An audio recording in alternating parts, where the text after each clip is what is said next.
હવે એવું તો શું થયું છે જેના કારણે સુહૃત ગોસ્વામી અને મલ્હાર ઠાકરની ધરપકડ કરવામાં આવી છે? અને આ એ જ સુહૃત ગોસ્વામી છે જેને લાલો મૂવીમાં ભગવાન કૃષ્ણનું પાત્ર ભજવ્યું હતું અને લોકોએ ખૂબ પસંદ પણ કર્યું હતું. તો હવે સવાલ તો એ છે કે સોશિયલ મીડિયા પર આવી ક્લિપો કેમ વાયરલ થઈ રહી છે જેમાં તે લોકોની ધરપકડ થતા જોવા મળી રહી છે. ત્યારબાદ લોકોના મનમાં સવાલ ઉઠવા લાગ્યા છે કે શું ખરેખર આ લોકોની ધરપકડ થઈ છે કે પછી કંઈ બીજું જ છે?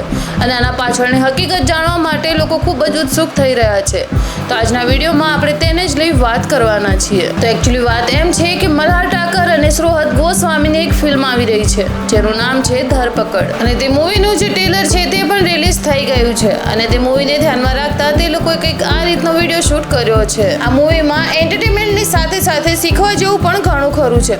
તો જ્યારે પણ આ મૂવી રિલીઝ થાય તો જોવાનું ભૂલશો નહીં. અને આ વિડીયો જો તમને પસંદ આવ્યો હોય તો વિડીયોને એક લાઇક અને ચેનલને સબસ્ક્રાઇબ જરૂરથી કરી લેજો.